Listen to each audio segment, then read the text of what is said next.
Hello hi, ഞാൻ അമയ പ്രസാദ്. ഒരു അഭിനേത്രി എന്ന നിലയ്ക്ക് ഒരുപാട് സന്തോഷം. ഞാൻ ഇപ്പോൾ ലാസ്റ്റായിട്ട് ചെയ്തേക്കുന്ന വിക്ടോറിയ എന്ന മൂവിയാണ്. ധ്യാൻ ശ്രീനിവാസൻ നായകനായി അഭിനയിച്ച സിനിമയിൽ വിക്ടോറിയയിൽ ഐറ്റം ഡാൻസറായിട്ട് വന്നിട്ടുണ്ട്. വളരെ സന്തോഷമാണ്. അങ്ങനെ ഒരു സിനിമ ഉടൻ തന്നെ വരുന്നു, ഉടൻ റിലീസാണ്. അപ്പോൾ അതിൻ്റെ ഒരു സന്തോഷത്തിലാണ്.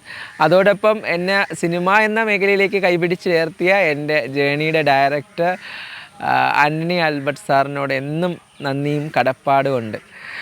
അതോടൊപ്പം ഒരുപാട് സന്തോഷങ്ങളും ഒരുപാട് വിശേഷങ്ങളും ഇപ്പോൾ പങ്കുവയ്ക്കാനുണ്ട്. കാരണം ഞാനൊരു സ്ഥാപനം എന്ന് വെച്ചാൽ ഒരു ചാനൽ സ്വന്തമായി തുടങ്ങിയത് കാറ്റ്സിനി എൻ്റർടൈൻമെൻറ്റ്സ് എന്ന് പറയുന്ന ചാനലാണ്. അതൊരു OTT പ്ലാറ്റ്ഫോമാണ്. കാറ്റ് എന്നാണ് OTT പ്ലാറ്റ്ഫോമിൻ്റെ പേര്. എൻ്റെ OTT പ്ലാറ്റ്ഫോം ഉടൻ തന്നെ പൂർവാധികം ശക്തിയോടെ വരുന്നതാണ്. അപ്പം അതോടൊപ്പം അതിൻ്റെ ഓഫീസ് ഇനോഗ്രേഷനൊക്കെ നടന്നു. പ്രേംകുമാർ സാറും അതുപോലെ തന്നെ ശക്തൻ സാറും, മുൻ നിയമസഭാ സ്പീക്കർ ശക്തൻ സാറും, അതോടൊപ്പം വിൽസൻ്റെ MLA കോവളം നിയോജക മണ്ഡലം MLA ആണ്.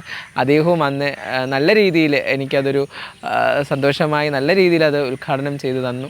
അതോടൊപ്പം അതിൻ്റെ OTTയുടെ വർക്കുകളും കാര്യങ്ങളൊക്കെ നടന്നുകൊണ്ടിരിക്കുന്നു. ഒരു ട്രാൻസ്വുമൺ എന്ന നിലയ്ക്ക് ഒരുപാട് കാര്യങ്ങൾ നമുക്ക് ചെയ്താൽ മാത്രമേ മുന്നോട്ട് ജീവിക്കാൻ പറ്റുള്ളൂ. പലവരും പല രീതിയിലാണ് പറയുന്നത്, പല രീതിയിലാണ് നമ്മളെ കാണുന്ന ഒരു കാഴ്ചപ്പാടുണ്ടല്ലോ. അപ്പോൾ ആ കാഴ്ചപ്പാടിൽ നിന്നൊക്കെ വ്യത്യസ്തമായി ഓരോരുത്തരും, ഞങ്ങളിലുള്ള എല്ലാവരും പല പല മേഖലകളിലൂടെ എത്തിപ്പെടാൻ ശ്രമിക്കുന്നുണ്ട്. അങ്ങനെയും ഞാനും അതുപോലെ തന്നെ സ്വന്തമായി ഒരു സ്ഥാപനവും അതുപോലെ തന്നെ ഇനിയും ഒരുപാട് കാര്യങ്ങൾ ചെയ്ത് നമ്മുടെ കൂടെയുള്ള കമ്മ്യൂണിറ്റികൾക്കും ഉപയോഗപ്രദമാകുന്ന പല രീതിയിലുള്ള പല കാര്യങ്ങളും ചെയ്യണമെന്ന് വലിയ ആഗ്രഹത്തിലാണ് മുന്നോട്ട് പോയിക്കൊണ്ടിരിക്കുന്നത്. ഇനിയും ഒരുപാട് കാര്യങ്ങൾ ചെയ്യാനുമുണ്ട്. എഴുത്ത് എന്ന് പറയുമ്പോൾ ആത്മകഥ എഴുതി, അതോടൊപ്പം ഇന്ദ്രൻ സേട്ടനെ കുറിച്ച് ഒരു എഡിറ്റ് ചെയ്തൊരു ബുക്ക്, അതുപോലെ തന്നെ അടുത്ത മലയാളിക്കുള്ള കുറിപ്പുകൾ എന്ന് പറഞ്ഞിട്ട് പുതിയൊരിത് ചെയ്തുകൊണ്ടിരിക്കുന്നു. അപ്പം ഈ അഭിനയം ഒരുപാട് ഫോക്കസ് ചെയ്യുന്നുണ്ട്. ആക്ടിങ് ആണ് എനിക്ക് മെയിനായിട്ട് ഞാൻ ലക്ഷ്യം വെച്ചിരിക്കുന്നത്. അപ്പോൾ ഒരുപാട് വർക്കുകൾ ഇപ്പോൾ വരുന്നുണ്ട്. സിനിമകളും സീരിയലുകളും വെബ് സീരീസും ഷോർട്ട് ഫിലിംസും ആൽബങ്ങളും എല്ലാം ചെയ്യുന്നുണ്ട്. ഇന്നതേ ചെയ്യുള്ളൂ, അതും നല്ലത് നമ്മൾക്ക് കഴിയും, നമുക്ക് ചെയ്യാൻ പറ്റുമെന്ന് തോന്നുന്ന നല്ല കാര്യങ്ങൾ അതൊക്കെ ചെയ്യുന്നുണ്ട്.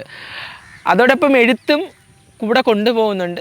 സമയം കിട്ടുന്നതിനനുസരിച്ച് മാക്സിമം വായിക്കാൻ നോക്കുന്നുണ്ട്. വായിക്കാൻ കിട്ടുന്ന സമയത്ത് വായിക്കാറുണ്ട്. അതോടൊപ്പം എഴുത്ത് ഒരു സൈഡിൽ കൂടെ കൊണ്ടുപോകുന്നു. അടുത്ത മലയാളിക്കുള്ള കുറിപ്പുകളെന്ന് പറഞ്ഞിട്ട് ഉടനെ തന്നെ ഞാൻ പബ്ലിഷ് ചെയ്യുന്നതായിരിക്കും. അപ്പോൾ അതിൻ്റെ പണിപ്പുരയിലാണ്. പിന്നെ ആത്മകഥ പോയി കഴിഞ്ഞു. 2023 ഫസ്റ്റിലാണ്, ജനുവരിയിലാണ് ഫസ്റ്റ് എഡിഷൻ. സെക്കൻഡ് എഡിഷൻ 2024 ഫസ്റ്റിൽ സെക്കൻഡ് എഡിഷൻ ഇറങ്ങി. ഇനിയിപ്പോൾ 2025 ആവാൻ പോകുന്നു തേർഡ് എഡിഷൻ. അപ്പോൾ അതും ഒരുപാട് അവാർഡുകളുടെ കാറ്റഗറികളിലേക്ക് പോകുന്നു. അങ്ങനെ ഒരുപാട് അവാർഡുകളിൽ എനിക്കും സ്ഥാനം കിട്ടി. ഇപ്പോൾ Poovachal Khader award, Raj Narayanji foundation award, പിന്നെ അതോടൊപ്പം നമ്മുടെ ഒരുപാട് അടൂർ ഫാസി, ഒരുപാട് അവാർഡുകൾ,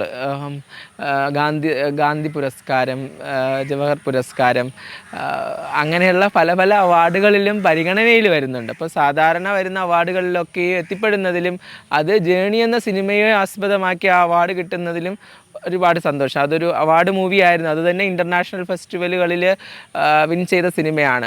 2 ഇൻ്റർനാഷണൽ കാൻസ് കോണ്ടിനൽ ഫെസ്റ്റിവലിൽ ഫൈനലായ സിനിമയാണ്. അതോടൊപ്പം തന്നെ മറൈഡ് ഇൻ്റർനാഷണൽ ഫിലിം ഫെസ്റ്റിവലിലും വിൻ ചെയ്ത സിനിമയാണ്. അതുപോലെയുള്ള ഒരുപാട് ഫെസ്റ്റിവലുകളിലും ഈ സിനിമ എത്തിപ്പെട്ടു എന്നത് ഭയങ്കര അത് ഞാൻ നായികയെ അഭിനയിച്ച സിനിമ എത്തിപ്പെട്ടപ്പോൾ ഒരുപാട് സന്തോഷം.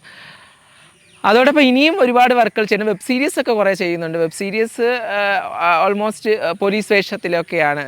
ഇപ്പം വ്യത്യസ്തമായി നമുക്കൊരു പോലീസ് ഓഫീസർ ആകാൻ പറ്റിയില്ലെങ്കിലും അത് വേഷങ്ങളിലൂടെ അത് പ്രതിഫലിപ്പിക്കാൻ കഴിയുന്നു എന്നുള്ളത് ഒരുപാട് സന്തോഷമുണ്ട്.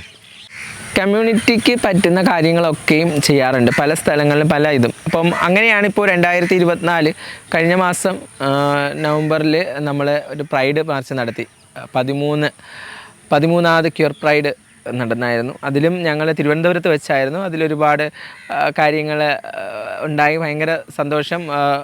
ഒരുപാട് ഓൺലൈൻ ചാനലുകളും അതുപോലെ തന്നെ ചാനലുകളും ഒക്കെ വന്നു.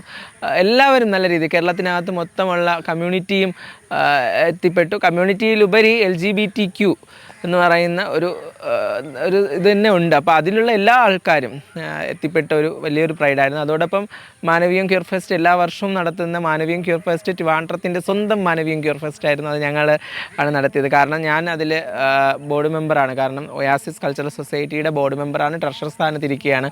അപ്പം അങ്ങനെയുള്ള എനിക്ക് അതിൻ്റെ കാര്യങ്ങൾ ചുക്കാൻ പിടിക്കാൻ, അതിൽ ഓടി നടക്കാനും അതിൽ പല കാര്യങ്ങൾക്ക് ഇൻവോൾവ് ആവാനും പറ്റി.